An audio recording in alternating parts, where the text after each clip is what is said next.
বাংলা ভাষায় কথা বললেই বাংলাদেশি বলে দেওয়া তকমা দিয়ে তাকে আটকে দেওয়া হচ্ছে। আজকে আমার কাছে খবর এসেছে প্রায় 300 থেকে 400 পরিযায়ী শ্রমিককে রাজস্থানের একটি ভবনে বন্দি করে রাখা হয়েছে।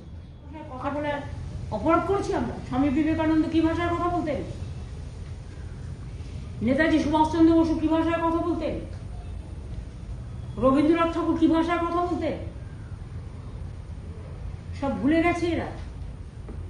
স্বাধীনতা আন্দোলনে সবচেয়ে অগ্রণী ভূমিকা কারা নিয়েছিলেন? নবজাগরণ, সমাজ সংস্কার, সবকিছুতে বাংলা দেখলেই পুরো তাদের অত্যাচার করতে হবে। তাহলে বলে দিন বাংলা নিষিদ্ধ।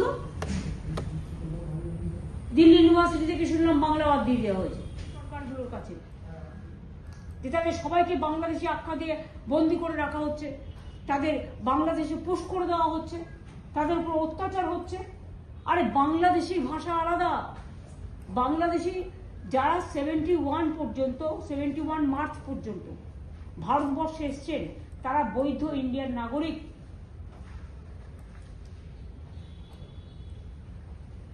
অ্যাজ পার বঙ্গবন্ধু মুজিবুর রহমান আর ইন্দিরা গান্ধী চুক্তি অনুযায়ী তখন তারা ছিলেন, তারা দেশের দায়িত্বে ছিলেন, এখন নেই। এটা তো তাদের দিক থেকে হচ্ছে, এটা আমাদের দিক থেকে হচ্ছে। কিন্তু যদি আমি বলি বিএসএফ এবং এয়ারপোর্টে ক্লিয়ারেন্স দিয়ে